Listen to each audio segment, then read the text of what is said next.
जय हिंद। इसरो ने अपनी चंद्रयान 3 को लेकर के पूरी तैयारी कर ली है और इसका लॉन्च डेट भी अभी तय कर दिया है।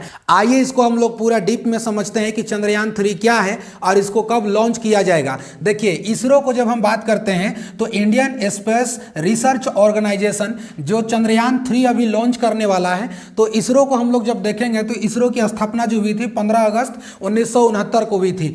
इसका मुख्यालय जो रखा गया है वो बेंगलुरु कर्नाटक में है। वर्तमान इसके अध्यक्ष जो हैं वो एच सोमनाथ हैं। पूछता भी एक अभी करंट अफेयर्स में ज्यादा अभी है, इसको लेकर के भी क्वेश्चन पूछ भी सकता है, तो इसका ध्यान रखिएगा। मुख्यालय बेंगलुरु जो कर्नाटका में है और मेन वर्तमान में जो इसका अध्यक्ष है वो एच सोमनाथ है। विक्रम ए साराभाई दूरदर्शिता पर इनका रखा गया था।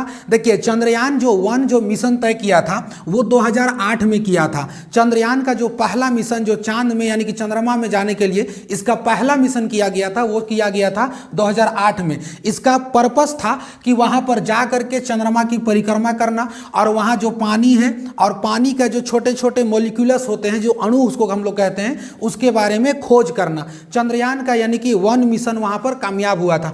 और चंद्रयान 1 का जो मिशन किया गया था वो ध्यान रखिएगा PSLV C11 की polar satellite launch vehicle C11 जो कि सतीश धवन स्पेस सेंटर श्रीहरिकोटा आंध्र प्रदेश से किया गया था। चंद्रयान 2 का भी हम बात करेंगे तो चंद्रयान 2 का मिशन ध्यान रखिएगा 2019 में किया गया था। हम लोग का चंद्रयान 2 एक हिसाब से सफल भी था। अभी हम लोग आगे समझेंगे कि आखिर चंद्रयान 2 सफल कैसे था और आखिर वो पूरा का पूरा अगर सफल नहीं हो पाया तो इसके आखिर रीजन क्या थे, इसको भी हम लोग आगे देखेंगे। देखिए, चंद्रयान 2 का बात करें तो 2019 में ये हुआ था।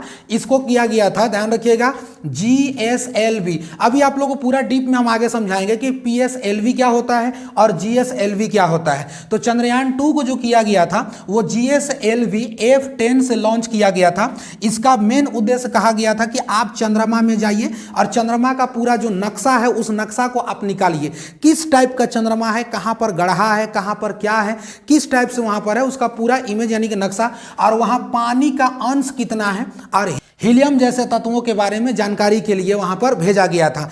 लेकिन चंद्रयान 2 हम लोग का पूरा तरीका से सफल नहीं हो पाया था। जब चंद्रयान 2 लॉन्च हुआ था उस समय बहुतों का दिल टूटा था, लेकिन कोई बात नहीं, इसरो ने अपनी हार नहीं मानी और अपने आप को खुद ब खुद तप करके और इतना मेहनत करके आज हम एक सरप्राइज और देने आ गई है जिसका नाम है चंद्रयान 3। चंद्रयान 2 नहीं हुआ तो क्या हुआ, हम लोग कोई दिक्कत नहीं है, हम लोग और आगे बढ़ेंगे और चंद्रयान 3 को हम लोग लेकर के आ गए हैं और यकीन दिलाया गया है कि चंद्रयान 3 सफल होगा। अगर ऐसा भारत कर लेता है तो यह भारत चौथा नंबर पे आ जाएगा।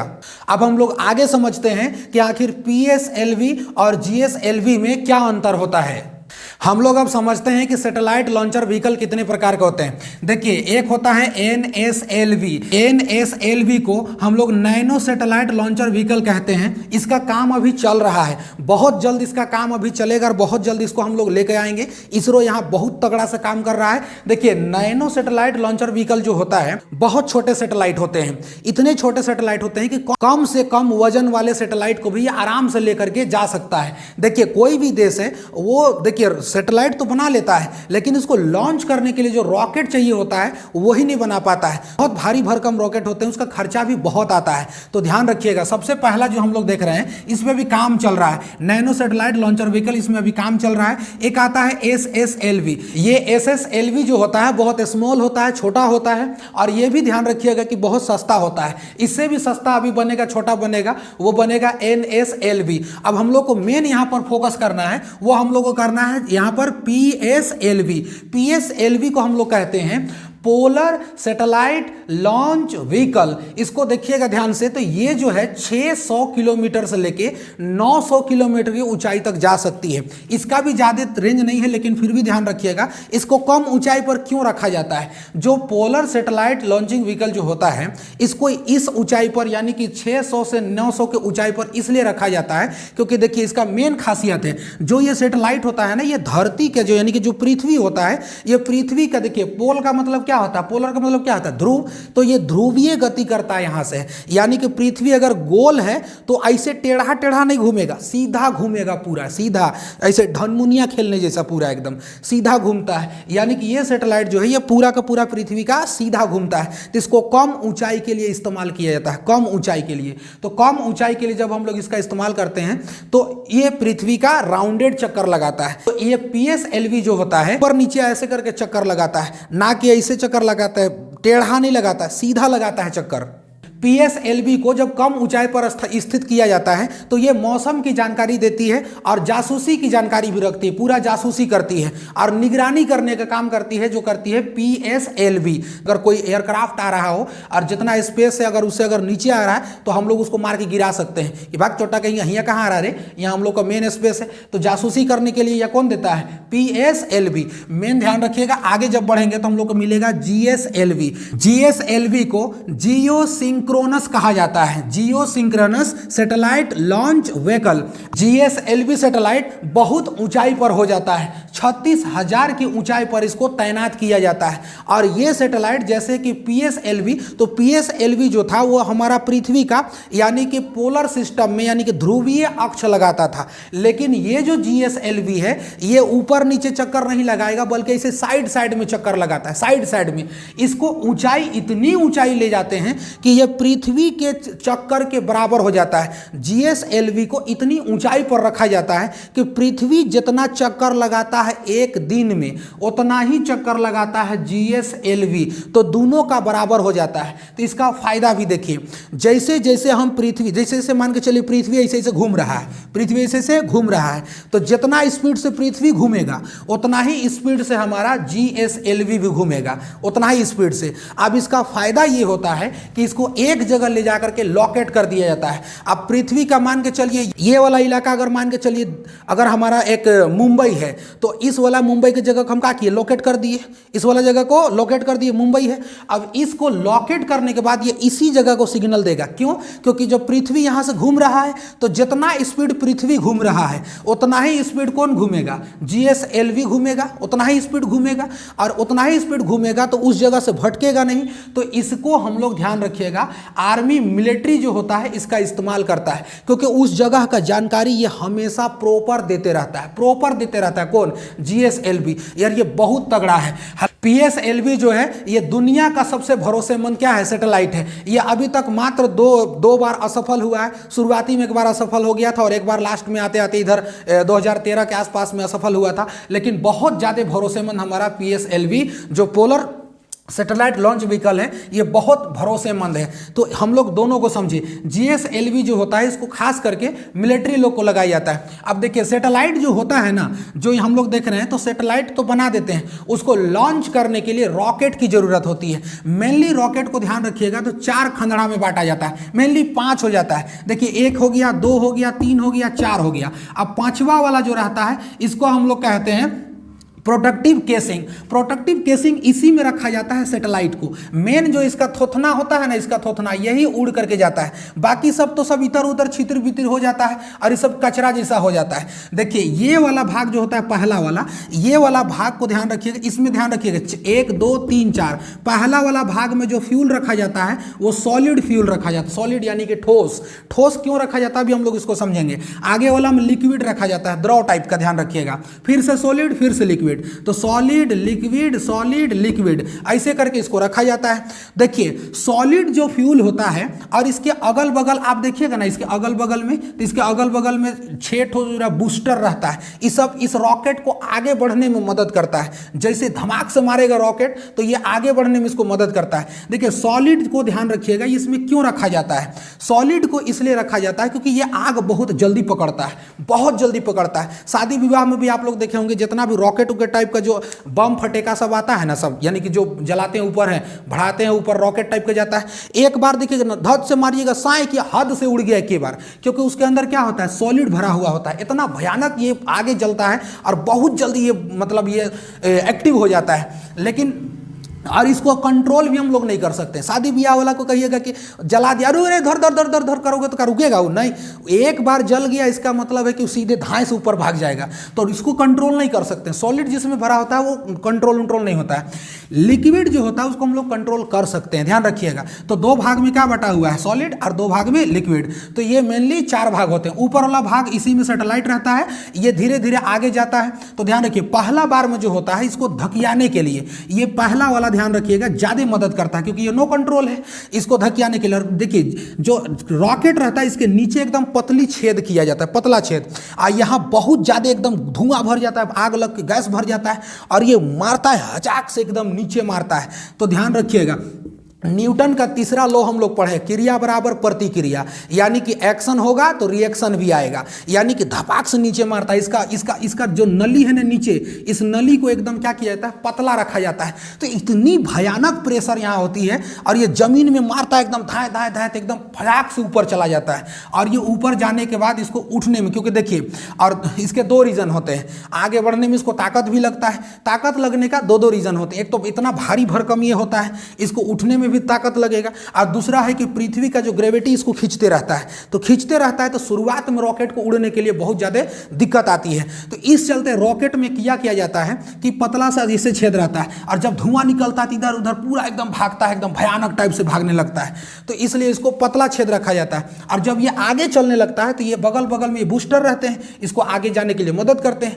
जब ये चला जाता है तो ये ध्यान रखिएगा, ये 1 2 3 4, ये लास्ट में जाते जाते सब खुल के अलग हो जाते हैं। अब मेन जो रहता है सैटेलाइट, यही ऊपर चला जाता है, मेन जो रहता है यही जाता है, और इसी को ऊपर लॉन्च किया जाता है। सैटेलाइट का जो ध्यान रखिएगा, ये सॉलिड वाला जो भाग होता है उसमें फ्यूल के रूप में हाइड्रोक्सी टर्मिनेटेड पॉलीब्यूटाडाइन भरा जाता है, और जो लिक्विड वाला भाग होता है, यानी कि ये लिक्विड वाला भाग, उसमें फ्यूल के रूप में उसमें एसेवेंट्रिक डाइमेटाडाइन हाइड्रोजन प्लस नाइट्रोजन ऑक्साइड भरा जाता है। चंद्रयान 2 को जब इसरो द्वारा लॉन्च किया गया था तो ये चंद्रयान 2 में 3 चीज भेजा गया था, ध्यान रखिएगा। पहला था इसका आर्बिटर, और दूसरा था लैंडर, और तीसरा था रोवर। आर्बिटर जो होता है वो प्रोटेक्शन के लिए होता है, वो वहां पे पूरा जा करके वहां प्रोटेक्शन करता है, यानी कि उसको लेकर के जाता है। तीनों चीज आता है। लैंडर जो होता है वो लैंड करता है नीचे, और वो अपने रोवर को क्या करता है? बिछा देता है, और वहां से जानकारी प्राप्त किया जाता है। लेकिन ध्यान रखिएगा, जब हम लोग का चंद्रयान 2 जब लॉन्च हुआ था, पूरा तरीका से लॉन्च नहीं हो पाया था, जिसके कारण में बहुत लोगों का निराशी भी आया था, और बहुत लोग इससे मतलब निराश भी हुए थे। लेकिन कोई बात नहीं, इसरो ने अभी बहुत कमाल कर दिया है, और अपना मतलब सारी यादों को भुला करके और आगे बढ़ा है, और आगे बढ़ करके अभी इसरो चंद्रयान 3 अभी लॉन्च करने जा रहा है, जो कि LMV3M4 इसका सैटेलाइट होगा, उससे इसको लॉन्च किया जाएगा। तो देखिए, ये 14 जुलाई अभी इसका अनाउंसमेंट कर दिया गया है कि आने वाला अभी 14 जुलाई में इसको लॉन्च कर दिया जाएगा। और करोड़ों हिंदुस्तानियों का दुआएं हैं, प्रार्थना है कि इस बार हमारा इसरो जो है इस काम में सफल होगा, क्योंकि 2019 के बाद इतनी लगातार मेहनत किया है। चंद्रयान 2 जो हम लोग का ये थोड़ा सा असफल रह गया, जिसके वजह से हम लोग को थोड़ा सा मतलब एक आदमी का मन भी उदास हुआ था। लेकिन कोई बात नहीं, ये जो हमारा इसरो है ये इतना बेहतरीन काम किया सभी चीज़ों को भुला करके, कि अभी हम लोग को फिर से एक मुस्कुराने का मौका दे दिया है, और कहा है कि चंद्रयान 3 हम लेकर के आ रहे हैं, और इसको हम लोग सफल परीक्षण करेंगे। तो चंद्रयान 3 में कहा गया है कि हम लोग आर्बिटर भेजेंगे ही नहीं, आर्बिटर वहाँ भेजेंगे नहीं, क्योंकि हम लोग दिखाएंगे कि हम लोग का चंद्रयान 2 सफल था, हम लोग का चंद्रयान 2 में कोई दिक्कत नहीं था। और इसीलिए कहा गया है कि यहाँ पर चंद्रयान 3 जो है इसमें हम लोग केवल लैंडर भेजेंगे और केवल हम लोग रोवर भेजेंगे। क्यों? क्योंकि हम लोग भेज चुके हैं आर्बिटर पहले, और आर्बिटर वही है, तो उसी के सहारा हम लोग लेंगे, और हम लोग बताएंगे कि चंद्रयान 2 हमारा सफल था। इसरो ने अभी पूरा भारत को मुस्कुराने का एक और मौका दे दिया है। अगर हमारा चंद्रयान 3 अगर जा करके पूरा अगर सफल हो जाता है, तो हम लोग भारत जो देश है वो चौथा सबसे बड़ा देश हो जाएगा जो कि सफल लैंडेड करवाया हो यानी कि चंद्रमा में अपना सैटेलाइट को। और ये हम लोग, ये क्यों नहीं होगा? हो सकता है, क्योंकि याद कीजिए वो जमाना जब पहले हम लोग का सैटेलाइट बनता था, जब पहले हम लोग आर्यभट्ट पहले ही बना लिया था सैटेलाइट, लेकिन उसको छोड़ने के लिए हम लोग के पास कोई मिसाइल लॉन्चर नहीं था, जिसके कारण हम लोग छोड़ नहीं पाए थे, और हम लोग दूसरा देश से हम लोग छोड़ने के लिए निर्भर हो गए थे। जिस समय हमारा भारत में लोग अपना मेहनत से आगे बढ़ रहे थे, उस समय देखिएगा तो आपको पता चलेगा कि बैलगाड़ी और साइकिल में मिसाइल को लेकर के जाया जाता था, और वहाँ से हम लोग उसको छोड़ते छोड़ते थे, नारियल का पेड़ में बांध करके छोड़ते थे। और यही अमेरिका और यूरोप वाले देश कहते थे कि देखो भारत क्या कर रहा है, पागल हो गया है, ये छोड़ता है बैलगाड़ी में और ये छोड़ता है साइकिल में लेके जाता है और ये नारियल का पेड़ में बांध करके छोड़ता है। लेकिन याद रखिए, कहा जाता है ना कि जिसके अंदर जुनून होता है ना, वो हर दरिया को चीर करके पार होता है। और दिखा दिया गया भारत के द्वारा कि हम लोग किसी भी चीज को अगर ठान लेते हैं तो हम लोग करके रहते हैं। आप और चंद्रयान 2 अगर हम लोग अगर थोड़ा सा खातिर मिस हुआ, ये मिस नहीं हुआ, इसको हम लोग चंद्रयान 3 में दिखाएंगे आखिर ये चीज कैसे नहीं हो सकता है। वो दिन भी दूर नहीं है जब हम चंद्रमा पर भारत का परचम लहराएगा। अब पूरा इसरो को दुनिया देखेगा और कहेगा कि काश हमारा भी रॉकेट को या काश हमारा भी सैटेलाइट को इसरो लॉन्च कर देगा। और हम लोग लॉन्च करते भी हैं, बहुत सारे ऐसे सैटेलाइट आते हैं और इसरो बहुत सस्ता बना रहा है। जैसे अभी नैनो बना रहा है, इसके अंदर जो छोड़ा जाएगा ये बहुत सस्ता होता है। तो हम लोग का जो ऊपर जो देश हंसते थे उन लोगों को हम लोग दिखा दिए हैं, हमारा इसरो दिखा दिया है कि हम लोग दिल अगर टूट गया तो हम लोग बैठने वाले नहीं हैं, बल्कि हम लोग आगे बढ़ के लड़ने वाले हैं। और एक के चले जाने से तो क्या हो गया, हम लोग इसके आगे कुछ भी कर सकते हैं। तो एक मिशन अगर फेल हमारा हो गया तो इससे कोई दिक्कत नहीं। 2019 में जो मिशन फेल हुआ था उस मिशन को पूरा करने के लिए हमारा इसरो आज तत्पर है। और बहुत सारे हिंदुस्तानियों को इससे बहुत ज्यादा खुशी भी मिलने वाली है कि हमारा चंद्रयान 3 आगे जाकर के लॉन्च होगा। कोई भी देश हमारा भारत को ऐसे छोटा नहीं आंक सकता है, क्योंकि इसीलिए कहा गया है, कुछ बात है कि हस्ती मिटती नहीं हमारी, रहा है दुश्मन दौरे जमा हमारा। तो हमारा हिंदुस्तान लड़ने वाला देश है, हमारा हिंदुस्तान आगे बढ़ने वाला देश है। हम लोग यूं ही हाथ में हाथ धरे रह के नहीं बैठ सकते हैं। तुम आगे बढ़ोगे तो हम क्यों नहीं बढ़ सकते हैं। और हमारा इसरो देखिए आज इतना अच्छा काम करने जा रहा है और इसरो इस पे हम लोग का प्रार्थनाएं हैं और करोड़ों हिंदुस्तानियों का यहाँ साथ है और इसरो का इतना मेहनत है। हम लोग कोशिश यही करते हैं और हम लोग का यही कामना है कि इससे हम लोग चंद्रयान 3 को सफल करें। और जितना भी चीज़ था मैंने आपको यहाँ से पूरा का पूरा डिटेल में समझाने का प्रयास किया। जैसे ही इसका अगला अपडेट आता है मैं आपके सामने फिर आऊँगा और आपको पूरा एक्सप्लेन करूँगा कि और इसमें से क्या क्या हुआ। आई होप आप लोग इसको समझे होंगे। मिलेंगे नेक्स्ट क्लास में। जय हिंद।